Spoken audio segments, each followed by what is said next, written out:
أعوذ بالله من الشيطان الرجيم بسم الله الرحمن الرحيم رب اشرح لي صدري ويسر لي أمري واحلل عقدة من لساني يفقهوا قولي।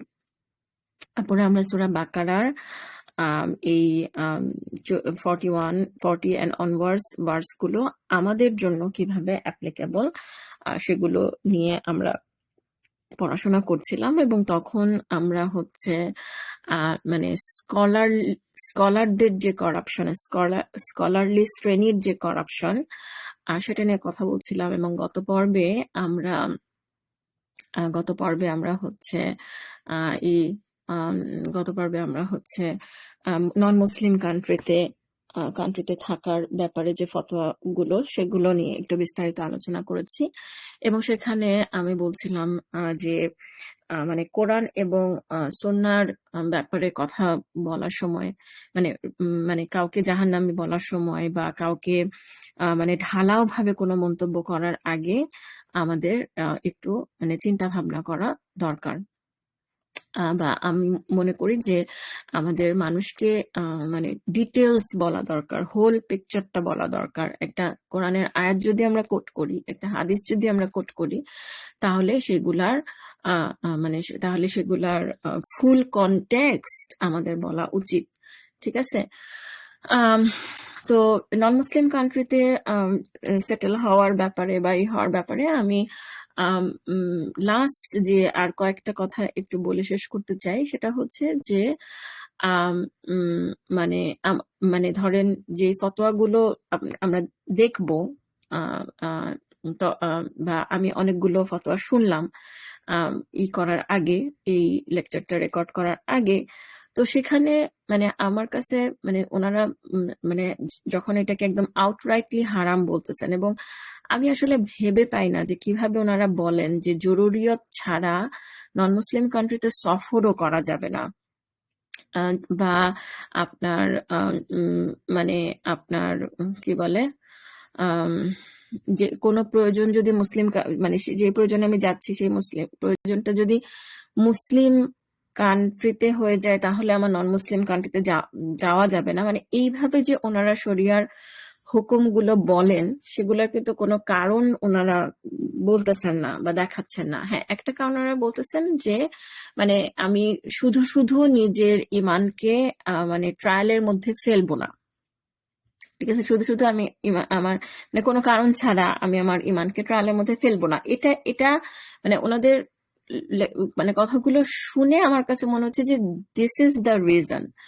কিন্তু মানে কিন্তু ওই জন্য এগেইন আমি বলি যে সত্য এবং মিথ্যা, হ্যাঁ, মানে আমরা কি মানে সত্য এবং মিথ্যাকে মিশ্রণ না করা, মানে আমরা কি আসলে সেটাই শুনতে চাই কিনা, মানে সেটাই শুনি কিনা যেটা আমরা শুনতে চাই। ঠিক আছে।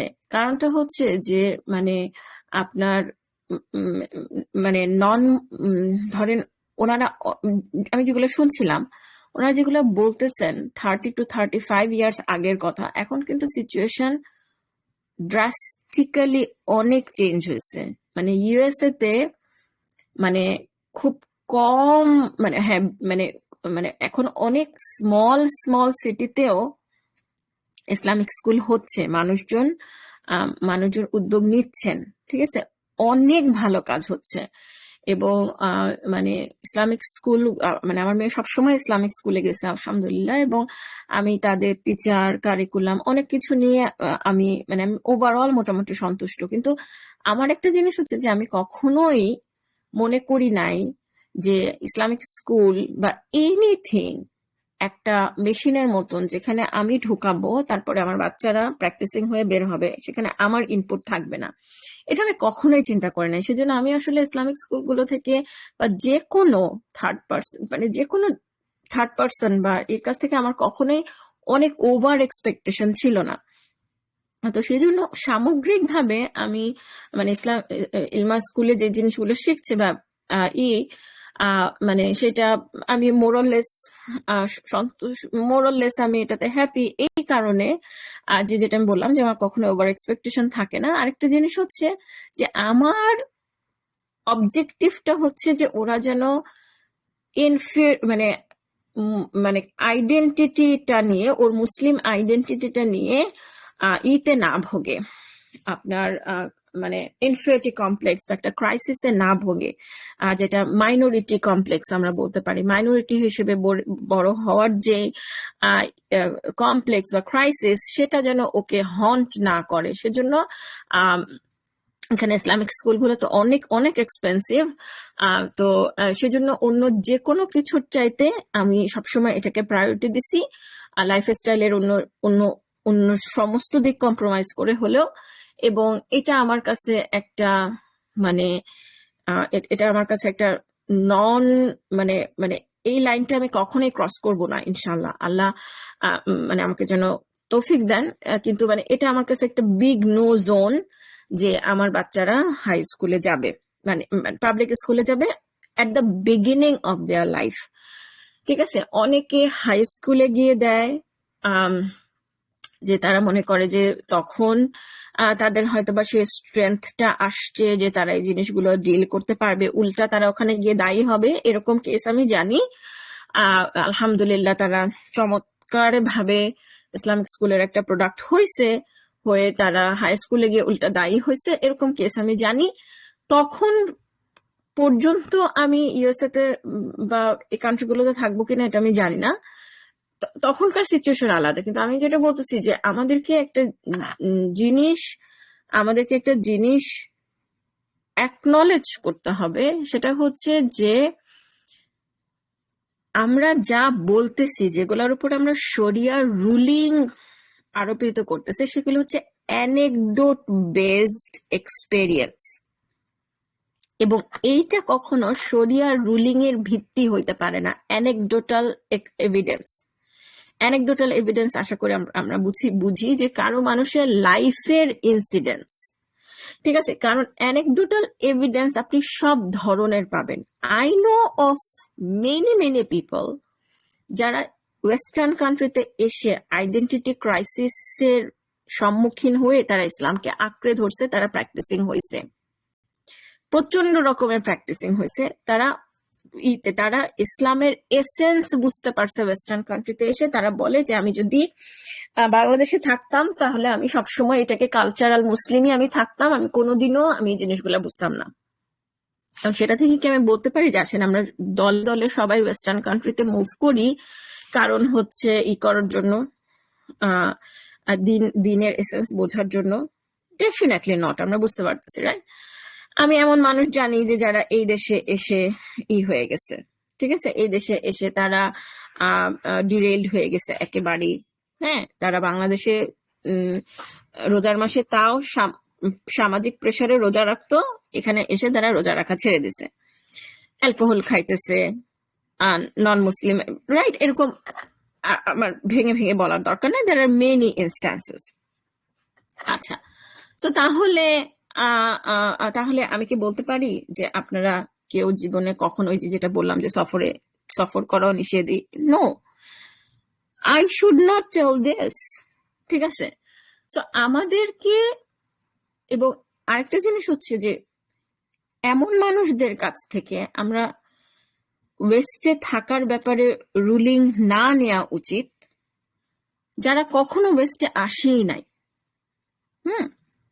সো এটা হচ্ছে একটা টপিক। এটা নিয়ে আমি আর বেশি কথা বলতে চাই না, কিন্তু একটা জিনিস বলতে চাই যে until very recently, I repeat, until very recently, এবং এখনো অনেকাংশেই ওয়েস্টে ইসলাম পালনে আপনাকে কোনো ধরনের কম্প্রোমাইজ করতে হচ্ছে কিনা এটা টোটালি আপনার উপর ডিপেন্ড করতেছে। ঠিক আছে, মানে ধরেন আমার ক্ষেত্রে এরকম, আমার নিজে এরকম হয়েছে যে আমি আমার প্রফেসরকে, আমার হয়তো বা মানে আমার ফ্যামিলি মেম্বারকে, আমাকে না, আমার ফ্যামিলি মেম্বারকে টু বি ভেরি স্পেসিফিক, আমার হাজবেন্ডকে এমন সময়ে সে তার ক্লাসের স্ক্যাজুয়াল পড়ছে যে সময় জুমার টাইম। আমার husband as soon as he got it, সে তার আমাদের যে মানে সুপারভাইজার তাকে জানাইছে, গ্রাজুয়েট কোঅর্ডিনেটর, যে এই সময় আমার নামাজ পড়তে হবে, আই ক্যান নট। তো তারপরে সে তাকে টাইম চেঞ্জ করে দিছে। ঠিক আছে, এরকম আমার আমার কম্প্রিহেন্সিভ পরীক্ষার মাঝখানে আমি বলছি যে এই টাইমে আমার নামাজের ওয়াক্ত চলে যাবে, আমাকে এক্সামের মাঝখানে ব্রেক দিতে হবে, I have to pray. Okay, so the point হচ্ছে যে it it depends on you.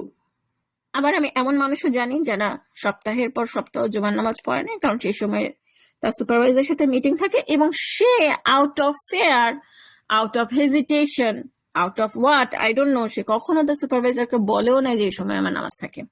I have two, আমার একটা রিলিজিয়াস অব্লিগেশন আছে। সো আমি যেটা বুঝি যে আপনি যদি স্ট্রং থাকেন, আপনি যদি করেন, তাহলে এখানে তারপর আপনি যদি মসজিদের কাছে থাকেন, হালাল হারাম বেছে খেতে চান, দেয়ার আর অ্যাম্পল অপরচুনিটিস নাও, অ্যাম্পল অপরচুনিটিস, খুব ভালো ভালো অপরচুনিটিস এখন আছে। আনটিল রিসেন্টলি বলতে আমি বুঝাচ্ছি এইবার ট্রাম্প আসার পরে এবং কিছুটা হচ্ছে আপনার গাজার পরে, মানে আমি বলছি গাজার পরে বাইডেন থাকার সময়ও ট্রাম্প আসার পরে সবচেয়ে বেশি যেই freedom of religion, freedom of speech যেগুলার কথা বলা হইতো, সেগুলো এখন অনেকাংশেই চলে যাচ্ছে ইউএসএ থেকে। এবং এখন আমি মনে করি যে, এবং আফটার গাজা যখন হচ্ছে আমি কমিউনিটিতে ইনভলভ হচ্ছি না, তখন এখানে বাইস্ট্যান্ডার্ড ভাবে, মানে হচ্ছে যে শুধু নিজের মতন করে ইসলাম পালন করে আমরা কতটুকু দায় এড়াতে পারবো জানি না, যেহেতু এখন এখানে আমার ট্যাক্সের ডলার দিয়ে জেনোসাইডকে হচ্ছে করা হচ্ছে, জেনোসাইডকে ফাইন্যান্স করা হচ্ছে। তো এখন মানে সলিউশনটা কি? সলিউশনটা হচ্ছে আমার কাছে মনে হয় যে মানুষকে একটা ইনফর্মড, এগেইন আমি একই কথা বলবো, আমি যখন ফিখের কথা শুরুতে যেটা, যখন মানুষকে মানে আগের পর্বগুলোতে আমি যে কথা বলছি, এখনো আমি একই কথা বলতে চাই যে আমাদেরকে মানুষকে ইনফর্মড ডিসিশন নিতে হেল্প করা উচিত। যে মানুষটা গ্রাজুয়েশন, যে মানুষটা পিএইচডি, মাস্টার্স এগুলো করতে এই দেশে আসতেছে, আপনারা একটা মানে আপনারা ফতোয়া দিয়েন না, আপনারা ফতোয়া তো দিবেন, আপনারা একটা ইনফরমেশন সেন্টার খোলেন, যেখানে গেলে মানুষ তাদের মানে মানে তারা একটা বাবলের মধ্যে, মানে বাবলের কথা চিন্তা করে তারা যে আসে এই দেশে, সেই মানে life is not like that. এই মানে আমেরিকা স্বপ্নের দেশ, আমেরিকান ড্রিম, এইগুলা যেমন আমার মনে আছে যে আমার এক পরিচিত আসার পরপরই তার হচ্ছে গাড়ি চুরি হইলো, গাড়ি ভেঙে কি যেন নিয়ে গেল বা কিছু, সে তখন বলতেছে আমেরিকাতে চুরি হয়। আমার মনে আছে যে আমি যখন প্রথম ইউএসএ তে আসলাম, তখন কিছুদিন পরে আমি এসে দেখি আমার বাসায় ইঁদুর। তবে আমি আমার বোনকে বলতেছি যে আপা চুলার পিছনে একটা আছে সেখানে, তখন আমার বোন বলছে আমেরিকাতেও ইঁদুর আছে। তো আমি আমি বলতেছি যে আমি তখন বললাম যে ইঁদুর কি জানে কোনটা আমেরিকা কোনটা বাংলাদেশ? তো মানে আমি বলতে চাচ্ছি যে এই যে আমাদের একটা মোহাচ্ছন্ন অবস্থা, মোহের মধ্যে থাকি আমরা। আমেরিকাতে এরকম স্বপ্নের দেশ, এবং যারা আমেরিকাতে থাকে তারাও যে অনেক সময় ফুটানি করার জন্য হোক, যে কোনো কারণে হোক, এই দেশের স্ট্রাগল গুলার কথা, এই দেশের নেগেটিভ সাইড গুলোর কথা যে বলে না, ঠিক আছে, এগুলাও আমার কাছে মনে হয় যে সত্যর সাথে মিথ্যাকে মিশানো। অথচ আমেরিকার ল অ্যান্ড অর্ডার সিস্টেম খুব একটা ভালো না। হ্যাঁ, আমেরিকার এবারে পিএইচডি স্টুডেন্ট যে দুজনকে মেরে ফেলো, ওটা তো দেখছেন, কিন্তু এই যে স্কুলে শুটিং, ঠিক আছে, বা এরকম একটা কিছু, মানে আমেরিকার সিস্টেমের ব্যাপারে অনেক সময় আমাদের একটা মোহ কাজ করে। হ্যাঁ, আমি অন্য দেশের ব্যাপারে জানি না, যেহেতু আমি অন্য দেশে থাকিনি কখনো, আমি ইউএসএ তে আছি। সো আমি এই জিনিসগুলোকে আমি মনে করি যে আমাদের সত্যর সাথে মিথ্যাকে মিশানো উচিত না, এবং সত্যকে গোপন করা উচিত না, এবং মানুষকে লিবার্টি দেওয়া উচিত যে তুমি তোমার সিদ্ধান্তটা নাও, কিন্তু এটা একটা ইনফর্মড ডিসিশন করো। এবং অবশ্যই আমাদের মুসলিম কান্ট্রিগুলোতে আমাদের কাজ করতে হবে যে যেন মানুষের ইনসেনটিভ থাকে টু কাম ব্যাক। সবচেয়ে বেশি যেটা কাজ করা উচিত সেটা হচ্ছে যে মেধার মূল্যায়ন করা। আমি নিজে যদি এখন বাংলাদেশে ব্যাক করতে চাই, তাহলে আমি কি আমার আমার আমার যেটা আলমা মেটার, আমি আইবিএতে এসে কি আমি টিচার হতে পারবো? আমি খুব বেশি এগুলো ডিটেলস বলতে চাচ্ছি না, but there are obstacles to যদি আমি আইবিএ টিচার হতে চাই। সো বা এরকম মানে ধরেন এরকম বহু বহু কাহিনী আছে যে মানে খুব ভালো জায়গা থেকে পিএইচডি করছে, পাবলিকেশন আছে, আছে, কিন্তু দলীয় যে লেজুর বৃত্তি বাংলাদেশে সেগুলোর সাথে সে মানে তার পক্ষে ই করা সম্ভব হয়নি, অ্যাডজাস্ট করা সম্ভব হয়নি, বা আসার পরও মেধার মূল্যায়নটা হয় নাই। প্রতি পদে পদে ঘুষ দেয়া, ই করা, সেই জিনিসগুলোর কথা তো বাদই দিলাম, করাপশন। হ্যাঁ, তো আরেকটা জিনিস যেটা, সেটা হচ্ছে যে মানে ওই যে রাস্তা তৈরি করা। হ্যাঁ, তাহলে না, যেমন আমি আমার লাইফে, আমি এত বছর ধরে আমি ইউএসএতে আছি, আমি আমি আই ডোন্ট রিমেম্বার যে আমি কোনো মালয়েশিয়ানকে এখানে সেটেল হইতে দেখছি। হ্যাঁ, আমেরিকাতে আমি কোনো মালয়েশিয়ানকে সেটেল হইতে দেখি না, যেহেতু আমি আবার আমার মাস্টার্স মালয়েশিয়াতে করেছি, সেহেতু আমি জানি। আর অথচ আমাদের অধিকাংশ প্রফেসররা ছিলেন ইউএসএ থেকে পিএইচডি করা, আমি আইআইএম এর কথা বলছি। সো দ্য পয়েন্ট হচ্ছে যে তার মানে হচ্ছে কি যে তারা আসছে এখানে পিএইচডি করছেন, then they got back, they return. এবং আমি যেহেতু মালয়েশিয়া থেকে আসছি, আমেরিকাতে এসে আমার কাছে মনে হয়েছে যে মানে মানে there is no reason actually মালয়েশিয়াতে সেটেল হওয়ার। সরি, ইউএসএ তে মালয়েশিয়ানরা মানে সেটেল কেন হবে ইউএসএ তে? বিকজ ইউএসএ তে এমন কিছু নাই যেটা মালয়েশিয়াতে, এমন কিছু নাই যেটা মালয়েশিয়াতে নাই। তো এখন মানে এই জিনিসটা, তো আমাদেরকে বুঝতে হবে যে হোয়াট ইজ দ্য রিয়েলিটি, মানুষ এখানে কেন থেকে যাচ্ছে। হ্যাঁ, মানে কেন এই ইনফ্লোটা হচ্ছে, কেন মানুষ আসছে বা কেন মানুষ রয়ে যাচ্ছে। We have to recognise the problem and we need to be a problem solver instead of just telling people do this, do not do this. ঠিক আছে, মানে we need to be problem solver. এটাই আমার কাছে মনে হয় যে আমরা মুসলিমরা একেবারেই প্রবলেম সলভার না। এখন দ্বিতীয় যে আরেকটা ব্যাপার আমি একটু অ্যাড্রেস করতে চাই, সেটা হচ্ছে যে স্কলারলি করাপশনের সাথে এটা রিলেটেড। সেটা হচ্ছে যে আমাদের যে একটা টেন্ডেন্সি যে তুমি ইউএসএ তে আসলেই তুমি নষ্ট হয়ে যাবে, ওয়েস্টার্ন কান্ট্রিতে গেলেই তুমি, একটা ভয়ের কালচার। তুমি এটা করো না তাহলে তুমি দিন হারায় ফেলবা, তুমি ওইটা করো না তুমি দিন হারায় ফেলবা। সো আমার কথা হচ্ছে যে then who will bell the cat, who will bell the cat, মানে এই এই এই নন মুসলিম কান্ট্রি গুলোতে দাওয়াতি কাজগুলো করবে কে? মানে কে আসলে দায়িত্বটা নিবে? এই নন মুসলিমরা তো কিয়ামতের দিন আমাদেরকে ধরবে যে মানে আমার কাছে ইসলাম পৌঁছায় নাই। তো মানে আমার কথা হচ্ছে যে মুসলিম কান্ট্রি গুলোতে কেন এমন প্রডিউস তৈরি হয়, যারা মানে মুসলিম কান্ট্রি গুলো তে মানে কেন কেন এমন মুসলিম তৈরি হয় যারা ওয়েস্টে এসেই ডিরেইলড হয়ে যায় instead of building the society. Hmm, এই কথাটা মানে এই প্রশ্নটা মানে মুসলিম কান্ট্রিতে থাকলেই যদি আমার ইমান সুরক্ষিত থাকে, তাহলে মানে সেই ইমানটা এত নড়বড়ে হয় কেন? হ্যাঁ, এটা এটা আমার একটা প্রশ্ন। মানে আমার কাছে মনে হয় যে আত্মসমালোচনা করা উচিত। এবং আরেকটা বিষয় হচ্ছে যে মানে আমরা যখন বলি যে সেকেন্ড জেনারেশন মানে দিন হারিয়ে ফেলছে বা থার্ড জেনারেশন দিন হারিয়ে ফেলতেছে, তখন কেন এটা হচ্ছে? কারণ হচ্ছে যে আমরা ওদেরকে দেখতে পাচ্ছি, মানে এইখানে কোনো সোশ্যাল প্রেশার নাই যে তারা মানুষ কি বলবে সেজন্য একটা মানে বাইরে একটা ক্যামোফ্লেজ দিবে। এরা যদি মনে করে মানে এখানে সোশ্যাল প্রেশার না থাকায় ও যদি মনে করে যে ও মুসলিম আইডেন্টিটির ব্যাপারে কেয়ার করে না, তাহলে পর্দা করা ছেড়ে দিবে।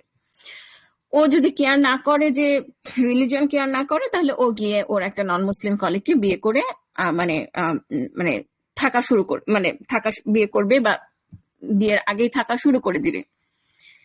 আর তো আমরা এই জিনিসগুলো দেখতে পাচ্ছি, তখন আমাদের মনে হলো জাত গেল। কিন্তু মুসলিম কান্ট্রি গুলাতে বড় হওয়া বহু মানুষের সাথে আপনি যখন তাদের সাথে কথা বলবেন, এরা হয়তোবা নামাজ পড়তেছে, এরা হয়তোবা পর্দা করতেছে, বাট দে ডোন্ট হ্যাভ ইয়াকিন, দে আর কনফিউজড রাসূল সাল্লাল্লাহু আলাইহি সাল্লামের অনেক কিছু নিয়ে, তারা কনফিউজ ইসলামের অনেক বিধিবিধান নিয়ে, তাদের মনে ইসলামের অনেক ব্যাপারে অনেক গ্রাজ বা অনেক কিছু। সো আমাদেরকে বুঝতে হবে যে মুসলিম কান্ট্রি মানে উই আর ফোকাসিং বা we are emphasising two much on the rituals on the external. আচ্ছা ঠিক আছে, ও হিজাব পরে, আচ্ছা প্র্যাকটিসিং, নামাজ পড়তেছে কি পড়তেছে না, মানে উই ডোন্ট কেয়ার, মানে we emphasise too much on the outward things, ঠিক আছে। তো এটাও আমার কাছে মনে হয় যে একটা problem that we need to fix. এবং এইটার আসলে কারণটা কি, যে কেন হয় যে যারা বর্ন মুসলিম, যার বাপ দাদা সবাই মুসলিম, যারা একটা মুসলিম এনভায়রনমেন্টে বড় হয়েছে, তাদের মধ্যে কেন এত সন্দেহ থাকে? এই ব্যাপারটা আমি একটু অ্যাড্রেস করার জন্য, এটা সূরা বাকারার এই অংশে নাই, কিন্তু এই জিনিসটা আছে হচ্ছে সূরাতে, যেটা 42 নাম্বার সূরা। তো এইখানে যে একটা আয়াত আছে, মানে একটা আছে, সেই জিনিসটা আমাকে খুবই স্ট্রাইক করে। সো এটাও একটা স্কলারলি করাপশনেরই উদাহরণ। তো সেহেতু আমি এটা এখানে একটু আনতেছি। সেটা হচ্ছে যে এটা এগেইন 42 নাম্বার সূরা আশ-শুরা, 42 নাম্বার সূরা 42। তো এখানে আল্লাহ সুবহানাহু ওয়া তাআলা 13 নাম্বার আয়াতে বলতেছেন যে প্রত্যেকটা ধর্মে আসলে বেসিক্যালি একই কথা বলা হয়েছিল। ফান্ডামেন্টাল থিমটা কি, যে তোমরা দিনকে প্রতিষ্ঠিত করো, তাতে অনৈক্য সৃষ্টি করো না, ঠিক আছে। সো এখন এরপরে আল্লাহ সুবহানাহু ওয়া তাআলা তাদেরকে রিবুক করে বলতেছেন যে তারা যে পারস্পরিক মতভেদ করছে, এটা কিন্তু তারা করছে আফটার নলেজ গেম। এবং আমরা যদি অ্যারাবিকটা দেখি, this is a very common, মানে কমন কোরআনে, বাগিয়ান, মিন বাদি মা জাআহুমুল ইলমু বাগয়াম বাইনাহুম, ঠিক আছে। ওয়া মা তাফারাকু ইল্লা মিন বাদি, তারা মানে তাফারাকা মানে ভাগাভাগি, মানে আলাদা হয়ে যাওয়া, দলাদলি করা, ফারাক থেকে দলাদলি হওয়া, ইল্লা এক্সেপ্ট মিন বাদি মা, আফটার ইলম তাদের কাছে আসছে। What is the reason? বাগয়াম বাইনাহুম, একজন আরেকজনের প্রতি মানে হিংসা বলতে পারেন, বিদ্বেষ বলতে পারেন, মানে বাগিয়ান, ঠিক আছে। এই সেম কথাটা আল্লাহ সুবহানাহু ওয়া তাআলা কিন্তু এই সূরা বাকারাতেই আমরা সামনে দেখব মাল্টিপল টাইমস ব্যবহার করা হয়েছে। আরো পরে আই থিঙ্ক 90 নাম্বার ভার্সের আপ অনওয়ার্ডসে একাধিকবার এটা আসছে, যে জিউসদের রিজনটা কি ছিল, কেন ওরা ইসলাম গ্রহণ করতে পারতেছিল না বা রাসূল সাল্লাল্লাহু আলাইহি ওয়াসাল্লামকে অ্যাকসেপ্ট করতেছিল না, ডিউ টু বাগিয়ান। হ্যাঁ, মানে আউট অফ বা হাসাদ শব্দটা ব্যবহার, কুফারান হাসাদাম মিন ইনদি, মানে তাদের হাসাদ শব্দটা ব্যবহার করা হচ্ছে আউট অফ জেলাসি।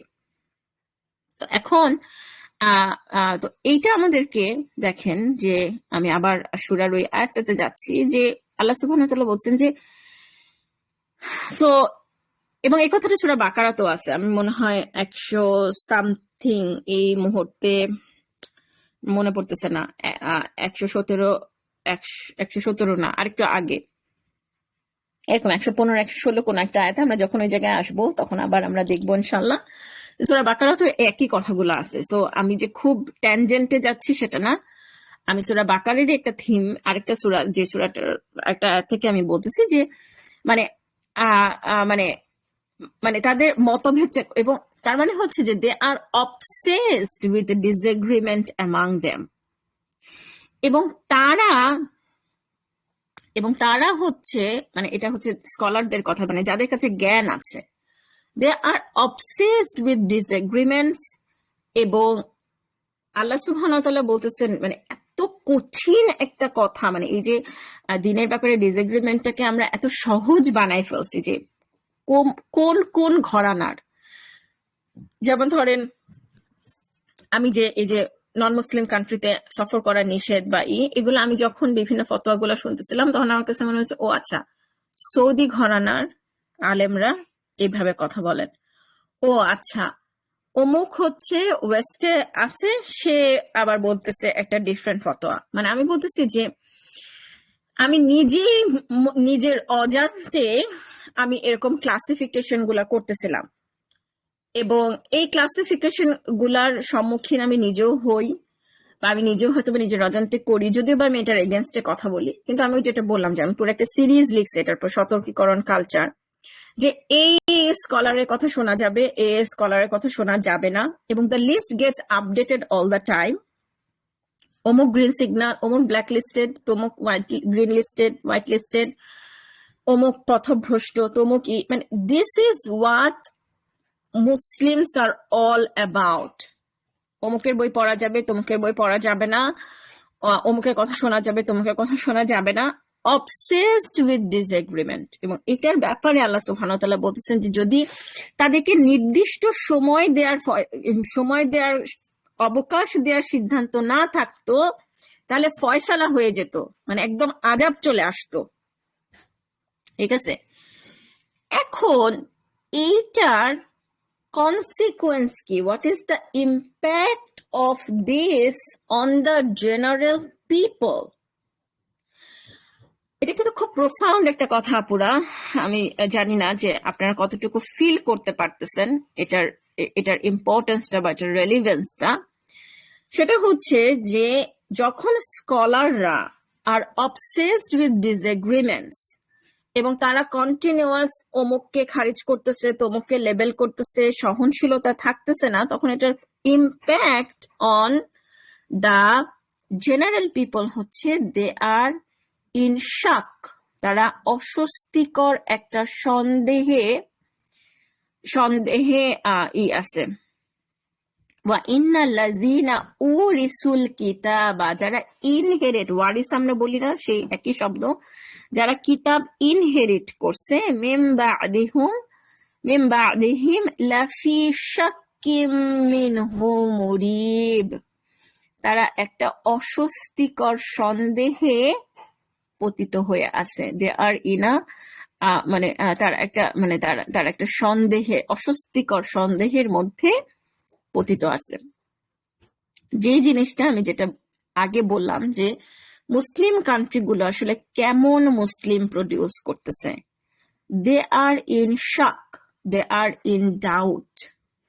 ঠিক আছে, দে আর ইন ডাউট। এবং তাহলে এটার একটা